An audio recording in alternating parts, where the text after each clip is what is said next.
talk about the match tonight. Well, it was a very interesting match. I think Cleveland State coach did a great job with those kids.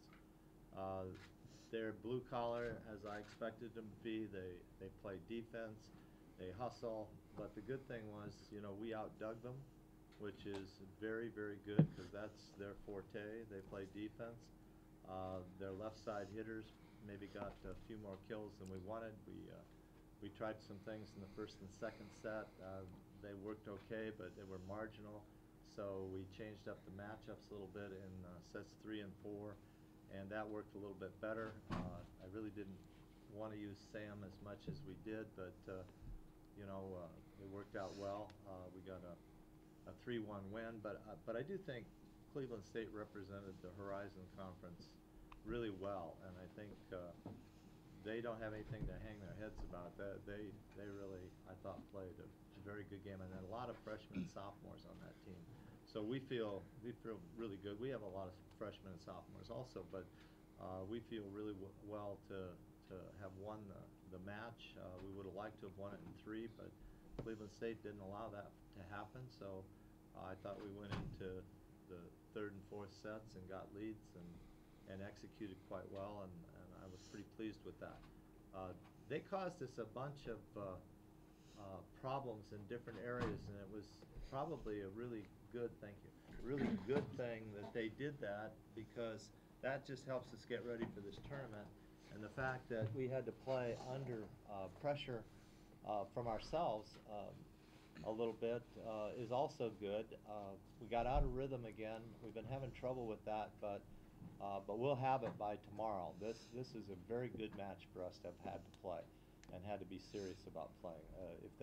If they'd have come in and not competed like they did, it wouldn't have helped us at all for this tournament. And you know, at one point they thought they had a chance to win, so they were playing very well. So I think we all want to give take a hat off for Cleveland State. They represented their conference and their school and their community at a really high level. Ladies, what was talked about in that in the loss in the second match? And then, because after that, it seems like you guys are just kind of blown away. Was there a sense of underestimating your opponent? And then, you know, you talking amongst yourselves, or was it the coach talking to you, or was it both? How did that work out? Do you want to go first? Me? Okay. I think we definitely did not underestimate our opponent. I think they played very well this game, but I think we went into the halftime and we were talking about, it was more things that we were making mistakes on our side of the net. We were giving away points that we normally don't. We weren't serving as tough as we usually do, that kind of stuff. So we were definitely trying to kind of reset when we got into the locker room. And then we came out and we tried to execute our system as well as we could. Yeah, like Alicia said, serving in the 3rd set was really important for us, and also just like resetting and taking a deep breath and focusing on the next set. Yeah, I think it was just we talked about reducing the errors and getting more runs. We didn't get any runs in the second set, so I think that was it. Just reduce the errors.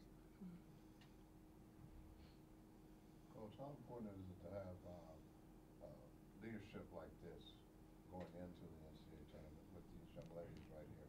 Well, actually, that's what gives us a chance to have a chance to win this tournament. And I would compliment all 3 of these young ladies for the leadership they have given so far through the season. And while Sam has been the captain, each one of these players has really stepped up and either supported Sam or taken the initiative to take a little bit off her shoulders, so they could assist in that regard. And I think that's why I wanted to bring all 3 of them in here tonight, because I think they've been instrumental in the leading part. And you know, they have a tough role. They jump twice as much as anybody else, and they're back and forth, left and right to block all the time. And they've had a tough season so far. There've only been 2 of them that have really been able to go out there so far. So you know, my hat's off to them. I think they're really special. Do you think that the coach? Do you think that the tournament, the format of the tournament, helps you and the team keep their timing down? You have 2 games and then you have a week off. No, I thought our conference television schedule absolutely nailed us to the wall. We didn't get enough chance to practice. When we have to play midweek games, like Wednesday and Thursday, or travel 2 weekends in a row to Washington and Oregon, it's just death. The tournament is fine this way. We like playing back-to-back. The players will tell you that they play better when they can play back-to-back. Their bodies recover. They don't get stiff laying out a day. You know, the finals, the Final Four, you play Thursday and Saturday night.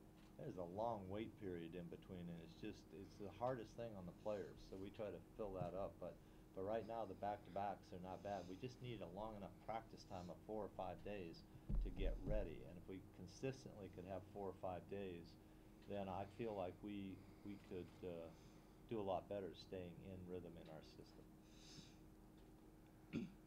Coach, how do you look to approach the game tomorrow night against the Toreros?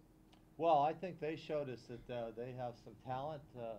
Number 7 really has a good arm. The transfer from Oregon that's playing on the right side is really good. We saw her in Oregon a couple of years ago, and she was good. I think, is that Finley or Finley? Freshman year, Yeah. yeah. And I think their coaches always do an excellent job. They played well tonight. You know, Northern Arizona is a good team. We had good teams here in this first round. I was really impressed with the quality of the teams we had here. I think they play in a good league. I think they'll come out and play as good as they can play tomorrow night, and it'll be up to us to bring our A game, because we'll have to be very good to beat them.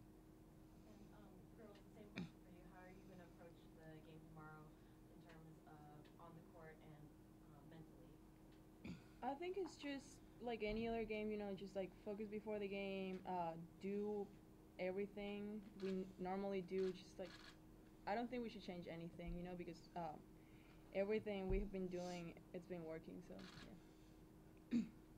Yeah, I think our pregame routine is really important. Mick usually emphasizes that a lot. So that's something that, like Sam said also, like we definitely need to stay on top of our routine. And tonight, refuel really well. We have great nutritionists here, so they're doing a great job doing that. And also refueling tomorrow. Coach, talking about you being named Pac-12 Coach of the Year, and then I'll ask Samantha about the award. Well, really, when you get an award like that and they put one person's name on it, it really is an award for all of the coaches on our staff and our trainers and our weight trainer and our nutritionists. That award is an award for the USC women's volleyball coaching staff. They put my name on it, but honestly, it's an award shared with every one of the people that's every day in the gym or in the training room with these youngsters.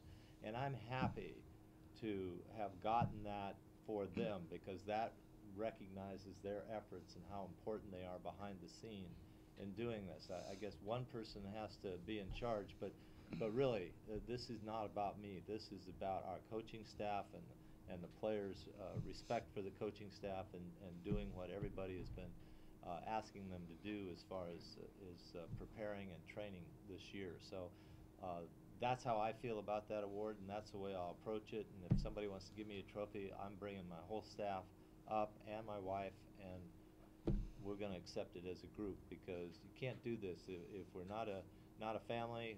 We you know, those things are individual and they take away from the team effort. So that's just an accent to our coaching staff and all the people that support the coaching staff.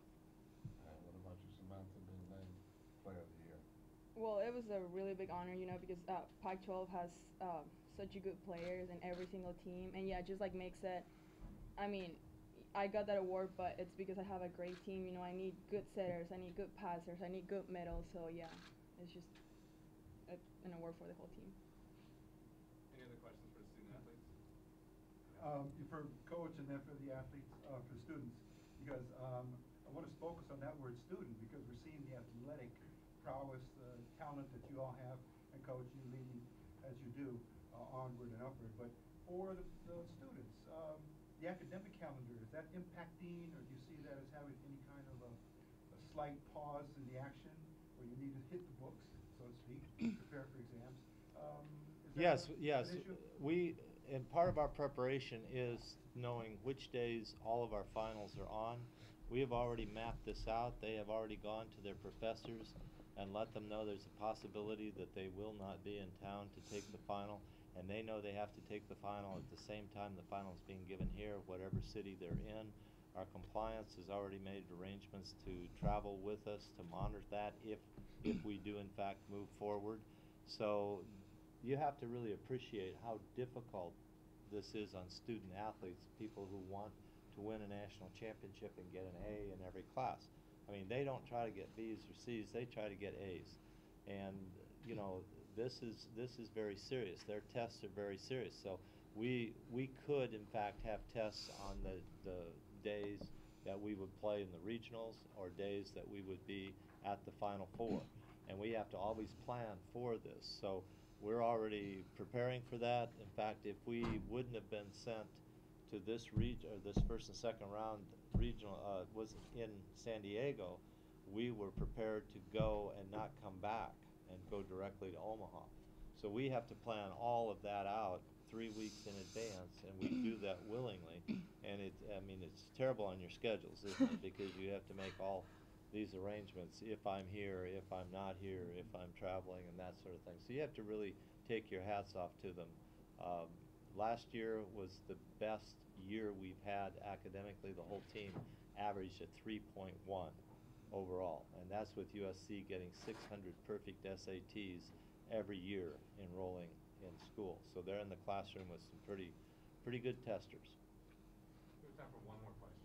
If I can get one comment from the students, so Yeah. to speak. I'm sorry to focus on students, but that's still part of the game, part of your character as a team. But student-wise, how students? Just like Mick said, it's all about like time management. So like I know I have a month calendar, and I write down every single thing that I'm doing, and I just gotta kind of stay on that schedule and make sure that I know what days my tests are. Like I have a paper due tomorrow, but I made sure I did it 2 days before. So yeah, it's just time management.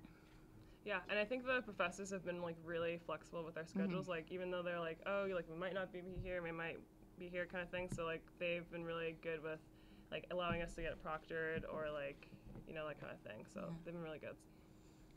Yeah, sometimes it gets really hard, but like if you want to win a championship, it's gonna be hard. So you just have to learn how to manage it.